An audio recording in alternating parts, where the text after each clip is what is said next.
नमस्कार, मी संजय वरकड. आपण न्यूज यात्रा पाहायला सुरुवात केलेली आहे. आज आपण चर्चा करणार आहोत.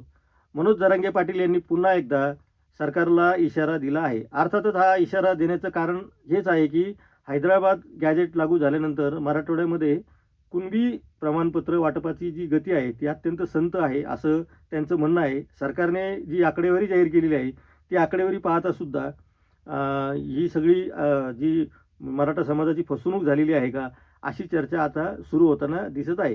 त्यामुळं मनोज जरांगे पाटलांनी पुन्हा सातारा, औंध आणि पुणे गॅजेट लागू करण्याच्या मागणीसोबतच मराठवाड्यातील हैदराबाद गॅजेटनुसार कुणबीचे लाभार्थी जे असू शकतात त्यांच्या आता प्रलंबित अर्जांवर तातडीने निर्णय घ्यावेत आणि जे निर्णय घेण्यात विलंब करत असतील त्यांच्यावर तातडीने कारवाई करण्याची GR मध्येच दुरुस्ती करावी, अशी एक मागणी केलेली आहे. आणि लवकरच जरांगे पाटील हे आंदोलनाच्या पवित्रात दिसतात असं सध्याचं वातावरण आहे. या विषयावर आपण सखोल चर्चाही करणार आहोत. नेमकं या सगळ्या कुणबी प्रमाणपत्राच्या वाटपाबाबत काय काय घडतं आहे तेही आपण समजून घेणार आहोत. पण आता सध्या जी जरांगे पाटील यांची भूमिका आहे ती आपण आत्ता जाताना ऐकणार आहोत. आपण हे चॅनल सबस्क्राईब केलं नसेल तर चॅनल सबस्क्राईब करा. जाताना मनोज जरांगे पाटील यांची प्रतिक्रिया ऐका आणि बेल आयकॉनवर क्लिक करा, कारण हे आहे आपलं चॅनल. हैदराबाद गॅजेटियरच्या शासन निर्णयानंतर कुणबी प्रमाणपत्र वाटपाला जरा गती मिळाली नव्हती. या अनुषंगाने राज्य सरकारने विभागीय आयुक्त संभाजीनगर यांच्या अध्यक्षतेखाली एक समिती कार्यपद्धती निश्चित करण्यासाठी एक समिती स्थापन केली. यावर आपली काय प्रतिक्रिया? नाही, सरकारनं देऊन द्यायचं ना तर हे आधीच करायला पाहिजे होतं. इतके दिवस विनाकारण छळ काय करायचा समाजाचा? गोरगरिबांच्या ॲडमिशनचा प्रश्न राहतो, गोरगरिबांच्या नोकऱ्याचा प्रश्न राहतो. गोरगरिबाच्या जीवनाशी भावनेशी सरकारनं खरंच खेळायला नाही पाहिजे. फडणवीस साहेबांनी मोठ्या मनानं GR काढला ना, त्याला शिंदे साहेबाचा पण सपोर्ट आहे. तर मग तुम्ही का अडवणूक का करायची? जर मराठवाड्यातला मराठा हा कुणबी आहे आणि त्या हैदराबाद गॅजेटियरचा GR जर तुम्ही काढलाय तर अडवणूक कशामुळं गोरगरिबांची करायची?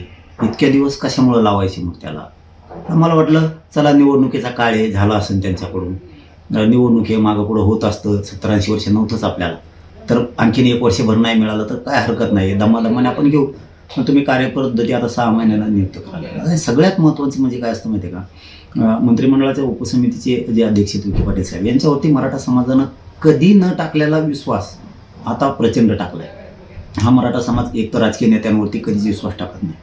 मग आम्ही सगळ्या समाजानं विखे पाटील साहेबांवरती विश्वास टाकला की त्यांनी GR काढला, मराठवाड्यातला मराठा 100% आरक्षणात जाणार. तर मग हा जे विश्वास टाकला ना, तर हा विश्वासाचे गैरविश्वास विखे पाटील साहेबांनी होऊ देऊ नये, ही आमची प्रामाणिक इच्छा आहे. त्याला नाईलाज आहे. मग मला सरकार गरजेचं नाही, मला मंत्री गरजेचे नाहीत, मला माझा समाज गरजेचा आहे. मी ऐकायचं तोवर ऐकत, आणि तुम्ही जर हमेशाच असं करत राहिले, जाणून बुजून प्रमाणपत्र देत नाहीत. आता उदाहरणार्थ सांगायचं जर ठरलं तर ज्या शिंदे साहेबांनी समित्या शोधलेल्या, ज्येष्ठ शिंदे साहेबाच्या समितीनं, त्याचे कुणबी प्रमाणपत्र दिले जात नाही. ज्यांचे कुणबी प्रमाणपत्र दिले त्यांच्या व्हॅलिडिटी दिल्या जात नाही. का बरं? नोंदी सापडलेल्या असून दिल्या जात नाही? अधिकारी मोठे झालेत का सरकारपेक्षा?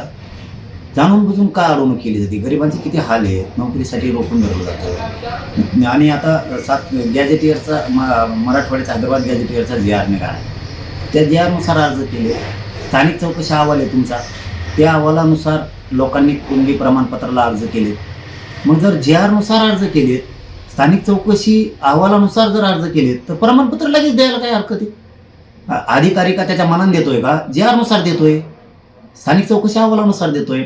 हे जाणून बुजून कुठेतरी मराठा समाजाची पिळवणूक करण्याचं काम सुरू आहे. मराठ्यांच्या भविष्याशी, गोरगरिबांच्या लेकराच्या अस्तित्वाशी खेळण्याचं काम सरकार करायला लागले.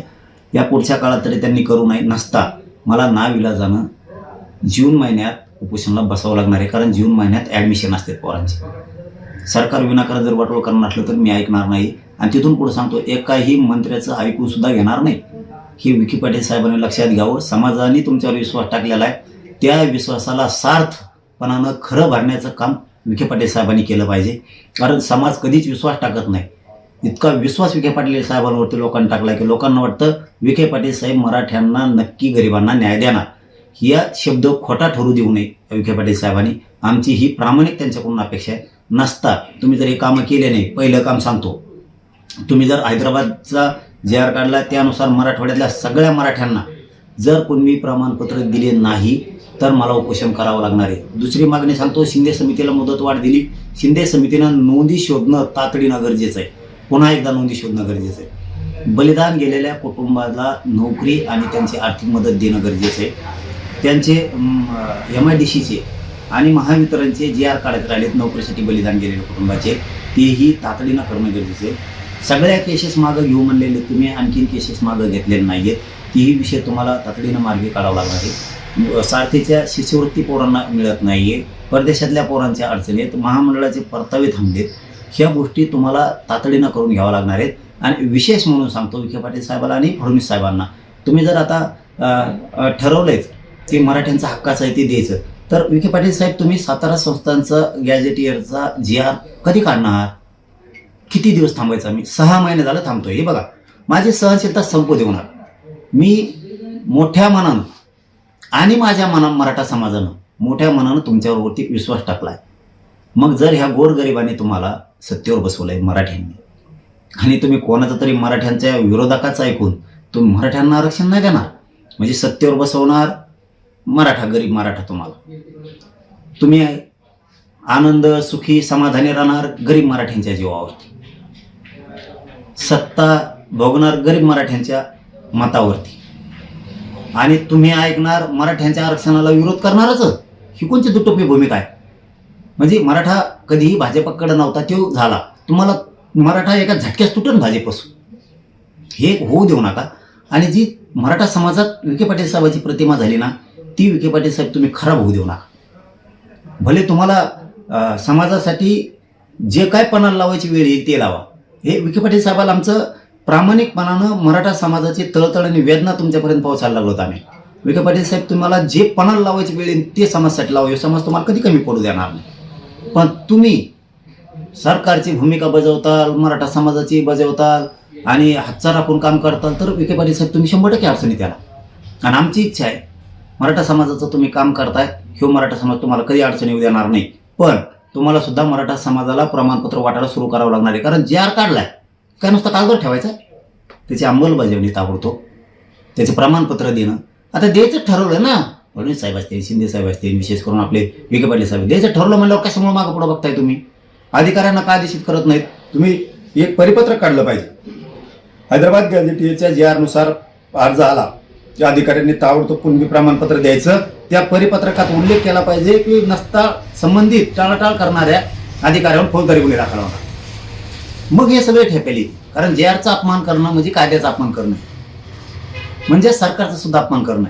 त्या अधिकाऱ्यांवरती फौजदारी गुन्हे दाखल होऊन त्याला निलंबित करणं गरजेचं आहे. हे एक परिपत्रक आणि हे आदेश, एक सूचना काढणंच गरजेचं आहे. तेव्हा हे कुठंतरी ठेपेली. शिंदे समिती नोंदी शोधायच्या कामाला तातडीनं लावणं हे सुद्धा गरजेचं. पहिले ते कोणत्या अधिकाऱ्याने का रोखल्या, हे एक परिपत्रक निघणं खूप गरजेचं आहे की कोणचंही काम आता रोखायचं नाही. पश्चिम महाराष्ट्रातला सातारा संस्थान, कोल्हापूरचं गॅझेटियरचं, पुणे औंधचं गॅझेटियरचं JR काढून आहे ना आमच्या हक्काचं तर देऊन टाकणे. तुम्ही सगळ्याच म्हणणं धरणार, तुम्हाला मराठा पण पाहिजे पक्ष वाढवायला, सत्तेसाठी तुम्हाला मराठ्याच्या आरक्षणाला विरोध करणारा पण पाहिजे. मग आम्ही मराठी का येडे का? मराठा तुटून बरं का, भाजपाला सत्तेवर बसवणारा एकमेव समाज असून तर मराठा तुटू शकतो. ह्यो कधीच भाजपाकडे जात नाही.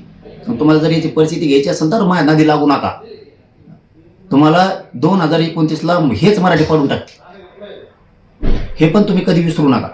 कारण इथं शेवटी आमचं अस्तित्व महत्वाचं आहे, आमचे लेकरं बाळ महत्वाचे आहेत. भाजपचे सुद्धा मराठ्याच्या लेकराचं कल्याण होणार आहे, काँग्रेस, राष्ट्रवादी, शिवसेनेच्या मराठ्याचं कल्याण होणार आहे, शेतकरी मराठ्यांचं कल्याण होणार आहे, व्यावसायिक मराठ्यांचं कल्याण होणार आहे, उद्योगच्या व्यवसायातल्या असणाऱ्या मराठ्यांचं, व्यापाऱ्या मराठ्यांचं कल्याण होणार आहे, याच्यात नोकऱ्या करणाऱ्या मराठ्यांचं कल्याण होणार आहे, याच्यात सगळ्यांचं कल्याण होणार आहे. त्याच्यामुळं हे मराठी पक्षाला सुद्धा सोडणार नाही. तुम्हाला याचे दुष्परिणाम 2029ला भोगावं लागतील, हे मी तुम्हाला जाहीरपणाने सांगतो. तुम्ही जर या मागण्या आता तातडीनं परत म्हणता आम्हाला वेळच दिला नाही, तुम्हाला आता फेब्रुवारी, मार्च, एप्रिल, मे इतके महिने वेळ आहे. मी जूनला उपोषण सुरू करणार ते एकाही मंत्र्याला जवळ येऊ देणार नाही. आणि वेळ पडली तर हेच मराठी उपोषण करता करता मुंबईला सुद्धा येऊ शकते.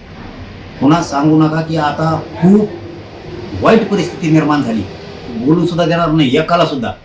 विखे पाटील साहेब समाजाची तुमच्या डोक्यावरती जो हात आहे, समाजाने जे तुम्हाला आशीर्वाद दिलाय, समाज जे आज तुमच्या पाठीशी ठामपणानं उभा आहे, म्हणजे विश्वास आहे की विखे पाटील साहेब मराठ्यांना आरक्षण देणार, याला तुम्ही खरे भरा. नसता मराठा समाज तुमच्या सगळ्या सरकारच्या विरोधात आहे.